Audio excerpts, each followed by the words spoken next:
Hey guys, big welcome back. Today we're going to be flying around the hood, and when I say the hood, I mean the Jane and Finch neighborhood of Toronto. It's not overly an exciting flight, I'll tell you that much. It's kind of a gloomy day, and this is actually my first flight with an ND filter. I bought an ND filter from Great Hobbies out in Mississauga, almost $50, so hopefully it helps with the whitewashing of the video. A lot of times, things get blended into the white sky or whatever, like the blue sky that shows up white. So it probably shouldn't have been using it on a cloudy day like this, but whatever. I wanted to try it out, and I'm sure I'm going to get a few haters that aren't going to like. I kind of fly over this mall and over some roads and stuff like that, and I guess ultimately people have to make their own decision how and when and where they're going to fly and all that. I feel pretty confident in my drone. And while we're flying around, I'll just talk to you a little bit about that. I noticed that a lot of people on their videos, they just spin their props into place. They don't actually do any hand tightening. I actually do. I grab the motor. Once I spin it into place and it's secure, I actually hold the motor and give it a little bit of a turn by hand to kind of lock it on there.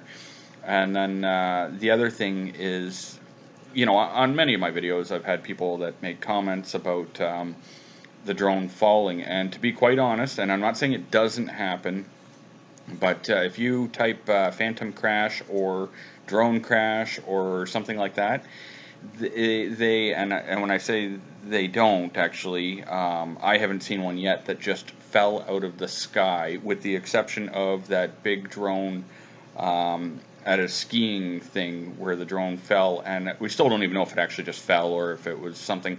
What they do is a flyaway, and anyone with a drone knows what a flyaway is. That's where it just stops responding, and it either goes with the wind or with its last input whenever what went wrong. And so that's more likely that you'd get a flyaway. So flying directly overhead of something, realistically, they generally don't fall out of the sky. Like, really, it would only be if the battery stopped functioning or if you killed the motors. Very, very unlikely. Probably still not the greatest idea, but that's the risk I take. And I guess if there's anything goes wrong, there'll be consequences that I'll have to answer for. I like to mention that to people. I'm not going to get into the specifics of drone laws. I was planning on making a video. I did find out the drone laws myself from Transport Canada through my own contact with them. What I will say is there's absolutely nothing illegal about this flight. Now, when I say that, I'm not going to reveal what the laws are, and that's because I don't want to be responsible for other people. You need to do your own due diligence and contact Transport Canada for what is a law, what is a guideline, what is these are things that I really have decided just not to talk about. What I'll tell you is that there's nothing illegal about this flight, though it does border irresponsible. We all got to make our choices. So like I say, here I was coming to try to troll the police station there, that green building kind of to the center there. That's a police station. But I decided not to. I was thinking about it, and then I decided not to. I got to say, I'm really happy with how many people have been watching my videos. And hopefully you guys kind of just do your own thing. Don't learn from me. You really got to be comfortable with your equipment, though. It's not a good idea for somebody to say maybe go out, buy one of these, and then the very first day head into the middle of town and fly it. I do encourage people, though, to learn the laws, and laws and guidelines are two different things. So when I say that, just so you know, the Ministry of Transport Canada's guidelines for UAV, they're not actual laws, so you do need to look into what your laws are for your location. And I keep saying that because it's important to know your rights as an aerial photographer. That's what I like to think of myself as, an aerial photographer, not really a drone pilot, because I'm maintaining control of it. Autonomous flight, a drone is generally thought of as being on an autonomous flight.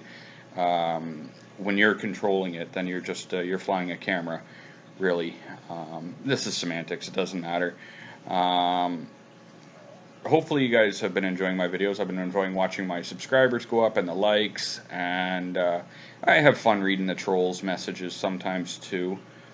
Um, because you're gonna have the people that have a lot of comments, but they don't have a single video themselves, yet they know everything. And I know it's not an overly exciting flight. This is actually the hood for Canada.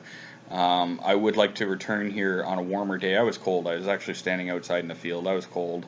I'll come out on a warmer day and do some better flights to the area and up driftwood and stuff. But yeah, this is the Canadian hood. We don't have boarded up houses and burned down houses. Generally, if something happens, they bulldoze it, and that's that. Yeah, we don't get too much hood neighborhoods in Canada. This is it. Anyways, guys, that's going to really wrap it up. I just thought I'd give you a little something. Hopefully you liked it. If you did, give me a like. See ya.